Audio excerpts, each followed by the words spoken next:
I couldn't move. My body felt like it belonged to someone else, but my mind was screaming. Every beep of the monitors, every hushed whisper around me, every footstep echoed in perfect clarity. And then I heard him, my husband, the man I trusted with my life, speak my name, or something like it. Honestly, I didn't think she'd make it. It's such a relief, he muttered to someone behind a curtain.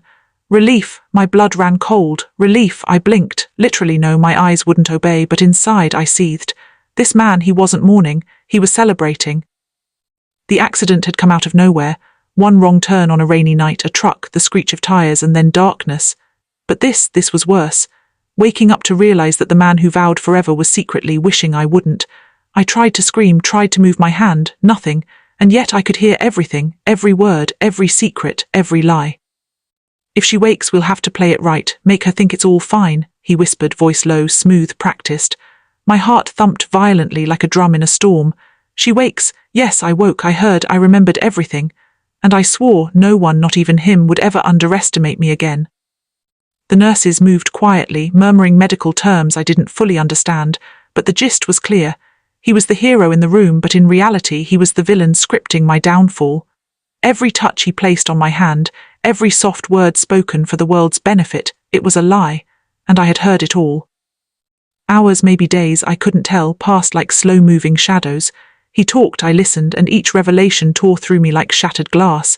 He had someone else, someone from work. He joked about it quietly, calling her by name as if she was already part of our life. My life, the life we built together. My chest ached with betrayal so sharp I felt it in my bones. She'll never find out, right? He laughed softly. I mean, she's not exactly herself. Not herself, I was right here, and I heard every word, every single one. And in that moment something inside me changed. The Leela who had trusted blindly, who had given her heart fully, she died that night, somewhere between the monitors and whispered lies. In her place, a mind sharp, awake, and hungry for justice was born. And I promised, quietly, ferociously, that when I could move again, when they all believed me helpless, I would not only survive, I would make him regret every selfish word he spoke about me, every secret betrayal, every casual dismissal of my life and love. They thought I was gone, they thought I was brain dead, but they had no idea I heard it all, and I never forget. My first real breath of air felt like fire, not the sharp sting of pain, but the slow burn of awareness, of consciousness creeping back into a body that had betrayed me as much as the man beside me. I was alive, awake, and they thought I was gone. The hospital room smelled sterile, sharp, the faint hint of antiseptic clinging to the sheets like a lie I couldn't shake. My eyes, finally obeying, flicked around the room. Machines beeped, monitors blinked. And there he was, my husband, sitting in the chair I used to see him occupy with smiles, holding his phone, smirking at a message I couldn't see. I blinked slowly, testing him. He didn't notice, he never noticed, and that was my first advantage. They all underestimated me. Perfect. I swear it's just temporary. She's fragile right now, he said to the nurse who came in to adjust my IV. Fragile, delicate. Oh, I was fragile all right, but not in the way he thought. I was fragile like a storm brewing inside a calm lake waiting to rise. My hearing had sharpened. Every word was a scalpel cutting deeper. Every casual remark, every small chuckle he let slip, painted a picture of the man I had married, and the one he truly was. I can't wait until she's fully gone, then everything will fall into place, he whispered low, almost to himself. My stomach lurched. Gone, he didn't mean dead, not literally. He meant the me that could fight, the me who could challenge him, question him, expose him. That Leela, that woman was gone, for now. Days passed, each one a torturous lesson in patience. I listened to conversations about the apartment lease, the bank accounts, the insurance money he hoped to claim. And always, always about her, the woman whose name burned my tongue even though I couldn't say it. Every message he read aloud, every sigh he shared with friends in whispers was a dagger. If she wakes up, we'll have to improvise, he said one afternoon, packing the room like a predator marking territory. Improvise, I pressed my mind to remember every word, every inflection. This wasn't just betrayal, it was a plan, a calculated, meticulous plan to erase me. And yet I was awake, I remembered everything. Every kiss, every promise, every moment I had believed in him, now poisoned by the truth. I realized something horrifying. The man I thought I knew didn't exist. He had been living two lives, and the one he chose over me, that one had always been real. I started counting my allies, or at least potential ones. The nurses who seemed too casual, the doctor who glanced at charts like he was hiding something. Maybe someone would listen, someone would help. Or maybe I would do this myself. One night I heard him laughing quietly in the hallway, phone pressed to his ear. "She'll never find out. Honestly, she's barely there. No one will suspect a thing." My blood ran ice cold. He said it like it was a fact, a statement as simple as the weather. No emotion, no guilt, just strategy. And for the first time I felt a spark of something fierce, something I hadn't felt in years. I was not just surviving, I was observing, I was planning, and I would make him pay. Slowly, agonizingly, I started testing my body. A twitch of a finger, a squeeze of a hand. The small victories were silent explosions of hope, and each one was a step toward reclaiming my life and my revenge. By the 5th day, I knew he thought I would remain still, quiet, compliant. He didn't know I could hear him, remember everything, and prepare. He didn't know I had already started assembling mental evidence, tracing every lie, every hidden message, every betrayal. And then came the day I overheard the final piece of his puzzle. He was in the ICU hallway, speaking on the phone, and I caught every word. "Everything's ready. The will, the insurance, the accounts, she won't see it coming, not even a hint, and once it's done she'll be disposable." Disposable, me, I, Leela Hayes, the woman he had sworn to love, protect and cherish. Disposable. The word sank into my bones and something inside me snapped, shattered pieces of my old trust burning into ash. That night, as I lay in the sterile quiet, my body finally beginning to respond, I made a vow. He will not win, not in life, not in love, not in legacy. Every secret, every betrayal, every lie I will expose. And when I do, he will regret ever underestimating me. The awakening was not just physical. It was mental, emotional, and strategic. I was no longer just Leela Hayes, the trusting wife. I was Leela Hayes, the observer, the planner, the storm waiting to rise. The most dangerous thing about me wasn't that I was awake. It was that he didn't know it. They called it miraculous progress, small motor responses, improved brain activity, a flicker of hope for everyone watching my chart except him. For him it was a complication, a delay, an inconvenience. And I saw it in his eyes the first time my fingers moved. Just a twitch, barely noticeable, but his smile froze for half a second too long. "Did you see that?" a nurse asked casually. He laughed it off, probably a reflex. A reflex, no, that was intention. I learned quickly that silence was my greatest weapon. The doctors encouraged rest, minimal stimulation. I gave them exactly what they expected: weakness, slowness, confusion. I let my eyelids flutter at the wrong moments, let my speech come back slurred, broken, unreliable. I became unconvincing. And he relaxed. That's when he started making mistakes. He took calls in the room again, whispered less, started talking like I wasn't really there, like I was furniture, a body, a technicality. "I'm telling you it's almost over," he said one afternoon, packing near the window. "Once the paperwork clears, I won't have to pretend anymore." Pretend. I memorized everything. Dates, names, numbers. I listened as he bragged, actually bragged, about how easy it had been to rewrite parts of my life while I lay helpless. "She trusted me with everything," he scoffed softly. "That was her mistake." That sentence did something to me. It didn't make me cry. It didn't break me. It sharpened me. I started watching him the way you watch someone who doesn't realize they're being studied. His habits, his tone changes, the way his voice softened only when he spoke to her, the way his anger leaked out when doctors said I was improving faster than expected. One night I heard the triggering words, the ones that sealed his fate. "I wish she'd just stayed brain dead." He said it quietly, casually, like complaining about traffic. Something inside me went still. Not numb. Focused. That was the moment revenge stopped being emotional and became strategic. I began choosing when to show progress.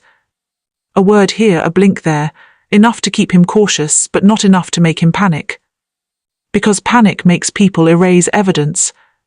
Confidence makes them expose it. He brought documents into the room once, muttering as he flipped through them. "I hate dealing with this stuff," he sighed. "You wouldn't understand anyway." I understood everything. The accounts he thought I couldn't remember, the signatures he thought I wouldn't recognize, the slight changes, small enough to miss, big enough to matter. I saw how he positioned himself as the grieving, devoted husband, the way nurses praised him, the way doctors trusted him. And I realized something terrifying and powerful. If I spoke too soon, he'd be believed. If I waited, I'd be undeniable. So I waited. I let him think he was winning. I let him think I was still confused, still foggy, still broken. But at night, when the room went quiet and the machines hummed like witnesses, I replayed everything, built timelines, connected dots. And then I found the thread he forgot to hide. A voicemail. He didn't know I could hear well enough to recognize her voice. Sweet, familiar, too comfortable. "I can't wait until this is over," she whispered through his phone speaker. "She's in the way." In the way. Not a person, not a wife, an obstacle.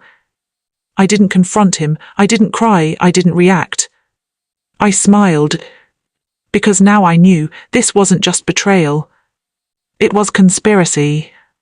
And conspiracies fall apart when exposed to light. So I did something small, something harmless looking. I asked for my phone. He hesitated. Just for a second.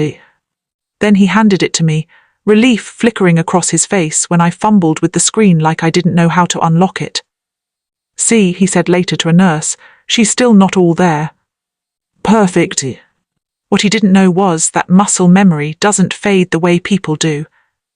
And while he slept beside my bed that night, confident, smug, victorious, I started taking my life back one quiet action at a time.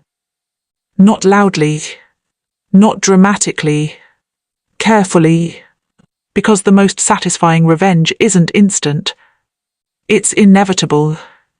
And he had no idea that every word he'd spoken while I lay brain-dead was about to become the reason his world collapsed.